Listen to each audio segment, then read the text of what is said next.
بسم اللہ الرحمن الرحیم اللہم صلی علی سیدنا مولانا محمد وعلی آلہ وسلم۔ جابر بن عبداللہ رضی اللہ عنہ سے روایت ہے، انہوں نے بیان کیا ہے کہ فرشتے نبی کریم صلی اللہ علیہ وسلم کے پاس آئے، جبرائیل و ماقیل، آپ سوئے ہوئے تھے۔ ایک نے کہا کہ یہ سوئے ہوئے ہیں، دوسرے نے کہا کہ ان کی آنکھیں سو رہی ہیں لیکن ان کا دل بیدار ہے۔ انہوں نے کہا کہ تمہارے ان صاحب نبی کریم صلی اللہ علیہ وسلم کی ایک مثال ہے، پس ان کی مثال بیان کرو۔ تو ان میں سے ایک نے کہا کہ یہ سو رہے ہیں، دوسرے نے کہا کہ آنکھ سو رہی ہے اور دل بیدار ہے۔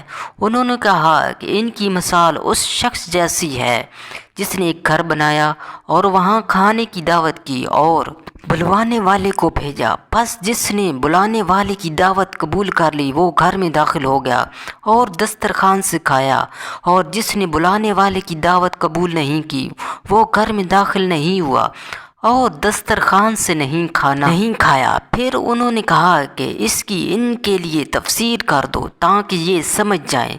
بعض نے کہا کہ یہ تو سوئے ہوئے ہیں، لیکن بعض نے کہا کہ آنکھیں گو سو رہی ہیں لیکن دل بیدار ہے۔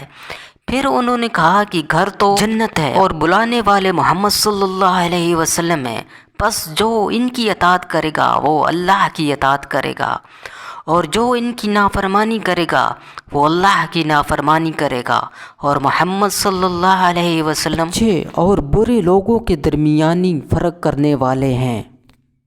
قرآن و حدیث کی خوبصورت ویڈیوز کے لیے ہمارے چینل کو سبسکرائب کریں اور ہماری حوصلہ افزائی کریں۔ جزاک اللہ خیرہ۔